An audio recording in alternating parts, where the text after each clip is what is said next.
오늘은 나는 어디로 가고 있는가를 살펴보려고 합니다. 여러분 지금 어디로 가고 계십니까? 여러분 인생은 어떤 목적지를 향해 나아가고 계십니까? 이어령 박사님은 정말 우리 한국의 대표적인 지성인이시죠. 이분은 돌아가시면서도 여러 권의 책을 남기셨습니다. 본인이 직접 쓰기도 하고 기자와 대담한 것을 기자가 정리하기도 했지만 어쨌든 이어령 박사님의 말씀하신 내용이 담겨 있습니다.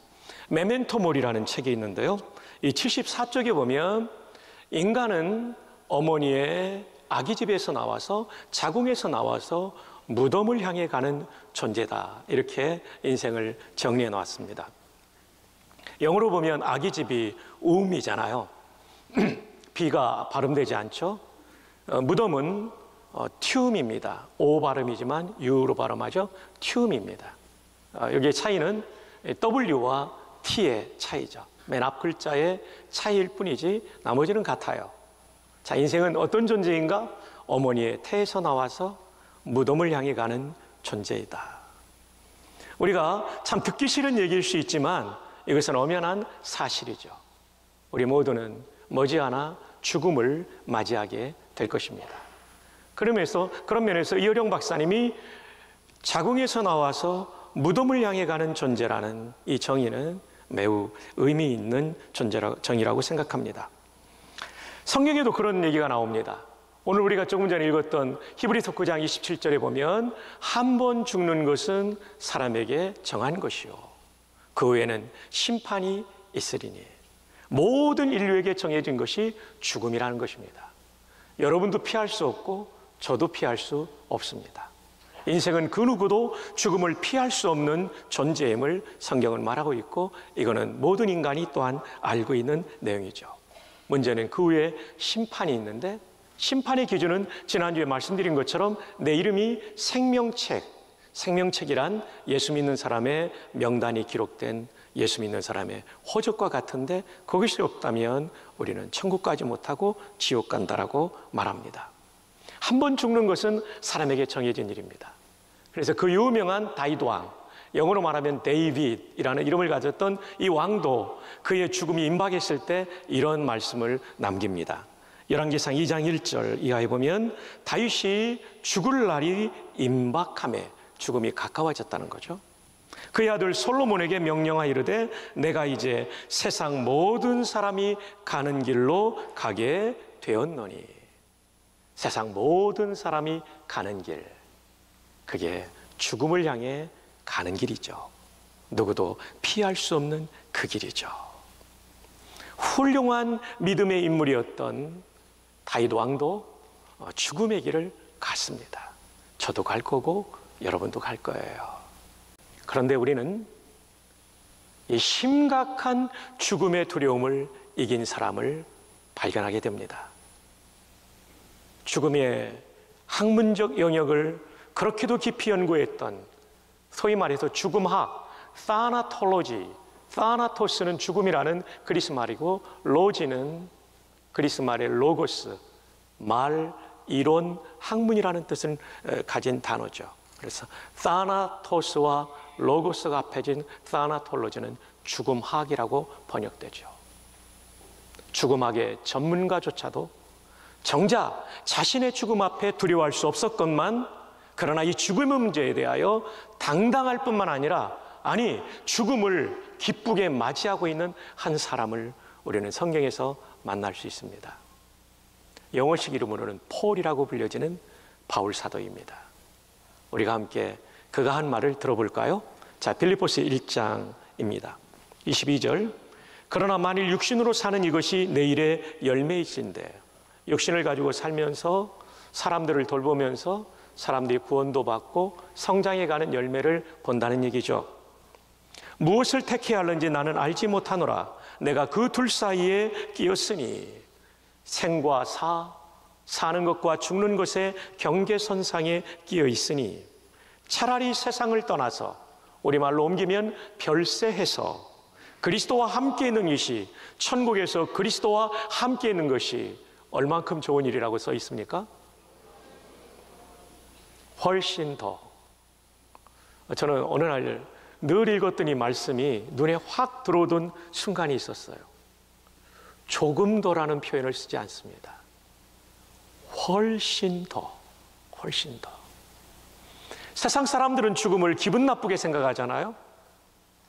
죽음을 거부하고 싶잖아요. 죽기 싫어하고 죽음이라는 단어조차도 싫어하잖아요. 근데 이 폴이라고 하는 이분은 그렇게 생각하지 않았어요. 훨씬 더 좋은 일이다. 왜 그럴까요? 죽으면 좋은 게 많습니다. 첫 번째, 여러분의 고통이 끝날 겁니다. 두 번째, 인생의 모든 짐 안 져도 됩니다. 세 번째, 더 중요한 것은 하나님, 삼위일체 하나님을 직접 만납니다. 더 좋은 것은 부전교 예배당에서 드리는 예배하고는 비교할 수 없는 감격의 예배를 드릴 것입니다. 사실 우리는 천국을 눈으로 본 사람들은 아니에요. 근데 바울은 봤어요. 고린도후서 12장 4절 보면 그가 낙원으로 이끌려가서, 여기서 말하는 이 3인칭 대명사는 바울이 썼는데 바울 자신이 경험한 것을 자기를 드러내기 싫어서, 이게 아주 특별한 체험이니까 간증하는 사람들이 잘못하면 자기 자랑하기 쉽잖아요. 그래서 내가라고 쓰지 않고 그가라는 3인칭을 쓰지만 사실은 자기를 가리키는 거예요. 낙원으로 이끌려가서 자기가 가고 싶다고 간 게 아니에요. 하나님이 쫙 끌고 가가지고, 낙원이 천국이거든요. 천국 구경을 시켜준 거예요. 그러니까 바울이 훨씬 더 좋다, 이것은요 상상이나 추측이 아니에요. 자기가 본 겁니다. 자기가 확인한 겁니다. 그러므로 여러분, 이 훨씬 더 좋은 천국 우리 모두가 바라볼 수 있기를, 또 가고 싶어 하기를 주님의 이름으로 축복합니다. 우리가 예수를 믿는 사람은 지금 죽어도 천국 간다는 근거가 있어요. 저와 여러분의 죄가 십자가에서 다 용서받았기 때문이에요. 그래서 성경이 이렇게 말합니다. 로마서 6장 23절에 죄의 삭은 사망이요 하나님의 은사는, 죄의 결과는 죽음이에요. 죄 지었기 때문에 인간들이 죽게 되었죠. 그런데 하나님의 은사라는 말은 선물이란 뜻입니다. 영어 성경에 보면 gift, 또 다른 번역에 보면 free gift, free가 공짜라는 뜻이 있죠. 그러니까 free gift는 공짜 선물이에요. 공짜 선물. 그래서 어떤 설교자는 이 구원이라고 하는 것은 하나님께서 주시는 가장 비싼 공짜 선물이다. 왜냐하면 그 아들을 십자가에 죽게 하심으로 인류를 속죄하시고 우리에게 구원의 선물을 주셨기 때문에 구원이라고 하는 것은 세상에서 가장 비싼 공짜 선물이라는 거죠. 근데 선물은 여러분이 받아들이면 돼요. 예수님의 십자가의 죽음이 나의 죄를 용서하는 것이라고 받아들이면 이 선물이, 이 구원이 여러분의 것이 됩니다. 그러나 여러분이 거부하시면 이건 여러분의 것이 될 수 없는 것이죠. 근데 여기 보면 영생이라는 말이 나오는데요, 이 영생이 그리스도 예수 우리 주 안에 있는 영생. 구원은 어디에 있다는 말입니까? 예수님 안에 있다는 거죠. 두 번째 영생의 차원은 죽음이 옵니다. 우리의 육신은 땅에 있지만 우리의 영혼은 천국으로 바로 가서 이 땅에서 누린 영생보다 훨씬 더 좋은, 바울 사도가 말한 훨씬 더 좋은 영생, 더 좋은 기쁨, 평안, 그리고 즐거움을 누리게 되는 거죠. 그리고 세 번째 차원의 영생은 뭐냐면, 지금 죽어서 천국 가면 영혼만 가지만 육신을 또 살려주시는 영생이에요. 언제냐면요, 예수님이 역사의 마지막 날에 다시 이 땅에 오시는 걸 재림이라고 그래요. 크리스마스 때 오셨던 건 초림이라고 그러는데, 재림, 처음 초자 다시 제자, 다시 오시는 거죠. 우리의 구원을 완전히 이루시려고. 그때는 죽은 성도의 몸이 부활하게 되고요, 그때까지 살아있는 사람들은 부활의 몸과 똑같은 변화의 몸을 입게 되는 거죠. 그래서 우리는 왜 재림을 기다려야 되냐면, 그날이 우리 구원이 완전히 완성되는 날이기 때문에 그렇습니다. 그래서 우리가 주님의 재림을 기다리는 거죠. 이런 구원을 받은 사람, 영생을 아는 사람은 죽음 앞에서도 당당합니다. 바울 사도가 말했던 것처럼 훨씬 더 좋은 일이다, 이렇게 말하죠. 이어령 박사님의 따님이 계셨어요.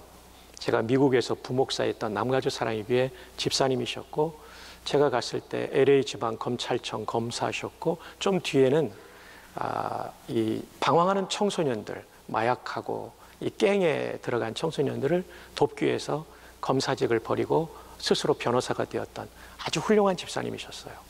참 멋진 분이셨어요. 실력 있고 참 뛰어난 분이셨어요.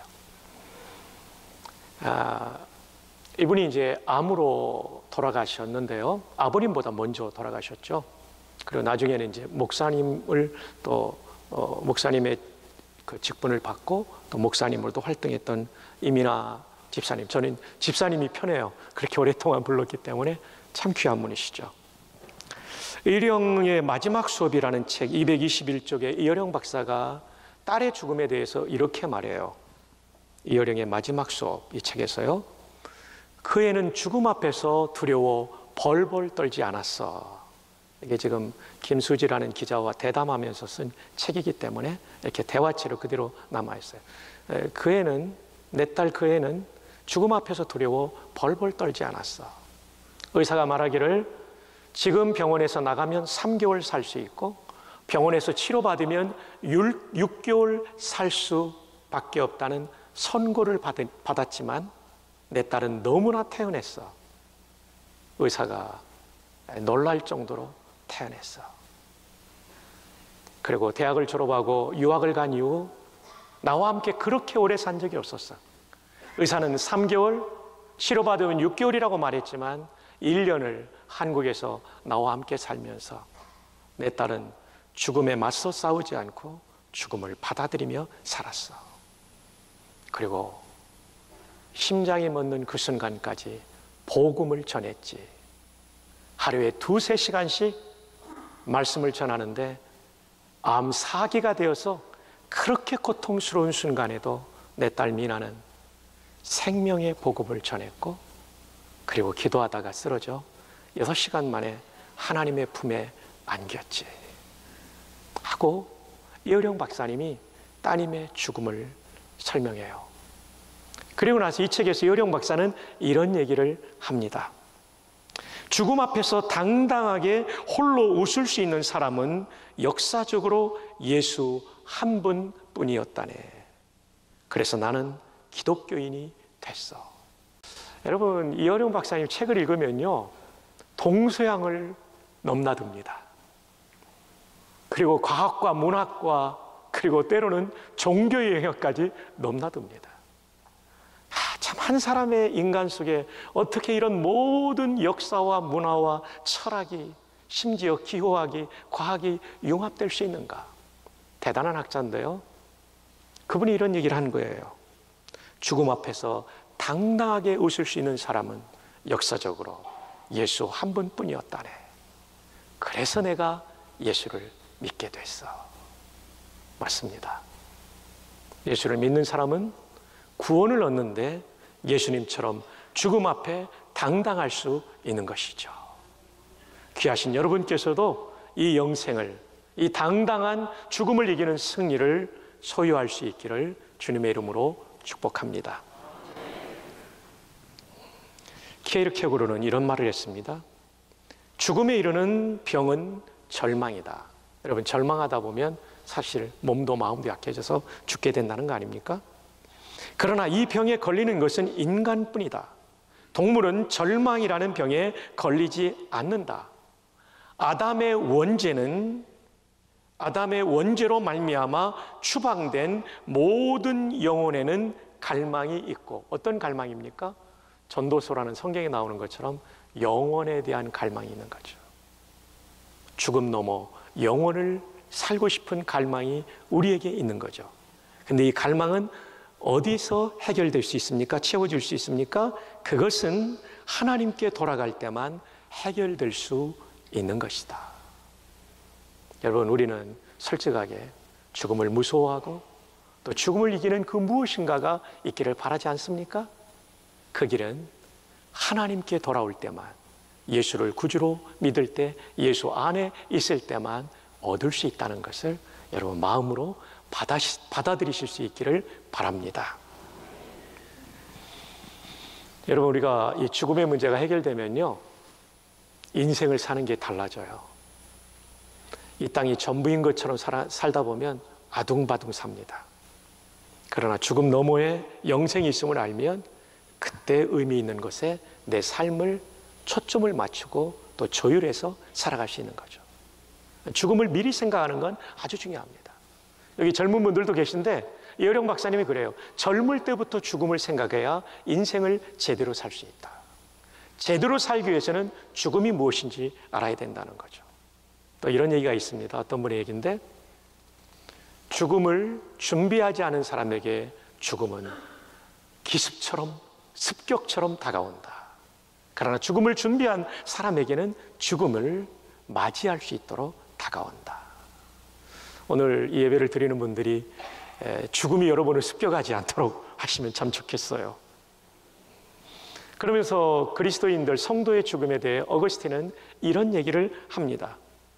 우리가 사랑하는 사람의 죽음은 결코 잃어버린 것이 아니다.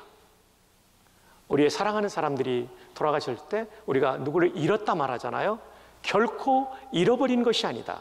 천국으로 먼저 보낸 것이다. 오늘 우리 박 지사님, 또 배 지사님, 어머님 잃어버린 게 아니라 천국에 먼저 보내드린 겁니다. 네. 최근에 사랑하는 가족들을 천국으로 보내드린 분들이 있죠.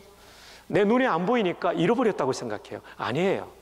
나보다 훨씬 더 좋은 천국의 삶을 살고 계십니다. 여러분, 이거 동의하십니까? 네. 바로 이 관점이 믿음의 관점이죠.